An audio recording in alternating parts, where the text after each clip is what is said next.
Satyabama Institute of Science and Technology.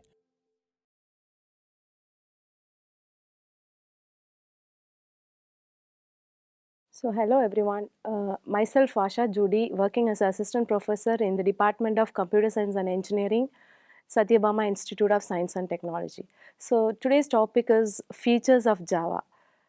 So, this Java is an evergreen language and it is also a powerful language which will provide you good features like platform independent, object oriented, simple language. It is secured one, portable, distributed, and it provides the multi-threading feature and also high performance, robustness, and the interpreted language dynamic, as well as it is an architecture neutral language. So because of this powerful features, this language could be called as evergreen and a powerful language.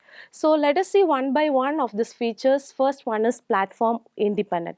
Why Java is platform independent? So because of the features like JVM plays an important role in Java. So this Java allows the compiled code, which is a class file, to run on any operating systems. So we are compiling in any programming languages, we are writing as a developers, we are writing a source code in the form of high level language. So this high level language will get converted to machine level language to understand by the machines. So this conversion could be happen. First step of conversion here, we are writing the source code in the form of .java that is compiled with the help of Java compiler, and we are getting the class file which is nothing but your byte code. This byte code will get converted to some other forms like machine code.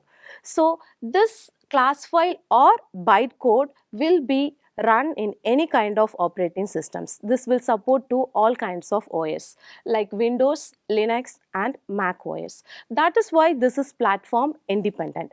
We can operate in any kind of operating system. And again, the feature is object oriented. Java is an object oriented language. Why? Because this supports some object oriented concepts like inheritance, encapsulation, abstraction, and polymorphism. And also, everything in Java, like variables, which will be considered as a state of object, and methods, which will be considered as a behavior of an object. So, everything in Java is considered as an object, and it is a simple language by the way of the syntax declaration, and it is also similar to the object oriented language called C++. That's why we are telling it is a simple language, and it also provides the automatic garbage collection, which is nothing but we are removing the unreferenced objects or unused objects from the memory automatically. So we can call this Java as a simple language, and also we doesn't have the concept called pointers, operator overloading, etc. And it is secured. Why? Because with the help of JVM. So in between the Java application and the operating system, we have the middle layer called JVM. So this will use the runtime environment on its own.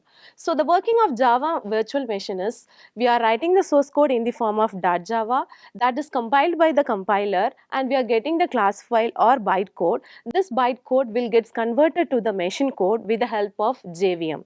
So here it comes the JVM role. This JVM has a component called JIT, just-in compiler. This compiler will convert your class file into your machine code. So this will happens with the help of interpretation. This JIT compiler will act as an interpreter, will do the by line execution of your byte code, and then finally you will be getting the machine code.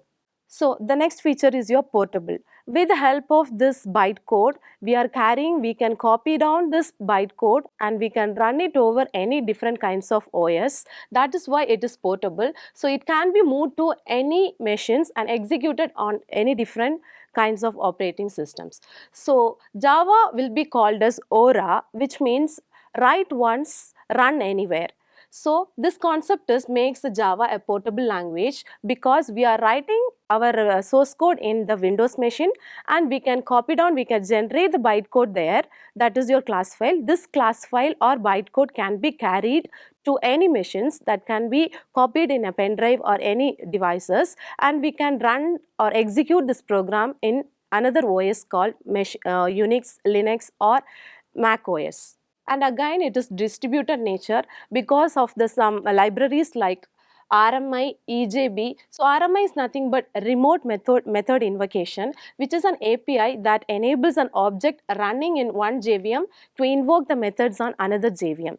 So we can use this RMI and EJB. EJB is nothing but your enterprise Java bean. This is also a API which will be useful for server-side programming, multi-threading, etc. So because of this, all these libraries we are using, we are telling this Java as a distributed language because it supports the distributed computing. We can access the another machines with the help of these libraries. And it is multi-threaded in the sense we can do multiple tasks at a time. So supports the execution of multiple threads simultaneously. So for example, in the gaming or animation and all, we are seeing many things are moving around at the same time. So all these things happening in the help of multi-threading. So multi-threading in the sense multiple task has been run simultaneously at the meantime. So in multi-threaded programming, two or more than two parts of program can execute simultaneously inside a single machine. So that is why it is multi-threaded and high performance. With the help of the just-in compilation, we can tell it is giving more speed than the another languages. So multi-threading and memory management also boost its performance. So it is robust in the sense which will give you a powerful thing, strong compile time and runtime error. Here we have a concept called exception handling, where you can handle your errors runtime as well as compile time. So it comes with reliability because Java strongly checks for the error in the program while doing this exception handling. So Java is an interpreted language. When the question comes like whether it is a compiled language or interpreted language, we can tell Java is both compiled and interpreted language. Why? Because in the step of conversion from the source language or high level language to bytecode, here it is the play of compiler. So it is compiled from high level language to bytecode. And another step, the second step is interpretation. So it is interpreted from the bytecode to the machine code. So it acts as both compiled as well as interpreted language. So Java is both compiled and interpreted because we are converting the bytecode into the machine code with the help of JIT compiler, which is an interpreter. So it is architecture neutral. Java always plays a neutral play with when it comes to different kinds of architectures. So we are using different kinds of machines or processors like 64-bit, 128-bit, etc. So when it comes like another programming languages like C and C++, the primitive data types like integer, float, they will be allocating the memory different types like 2 bytes. When it comes to 64-bit processor, it will be allocating 2 bytes, and when it comes to 128-bit processors and all, it will be allocating 4 bytes. So this Java language will be allocating a common neutral size which is 4 bytes for the integer data type for all the processors like 64 or it comes to like 128 processor. So Java plays an architectural neutral feature. So these all the features will be bundled each other to make this Java programming language evergreen language and a powerful language. So thank you so much.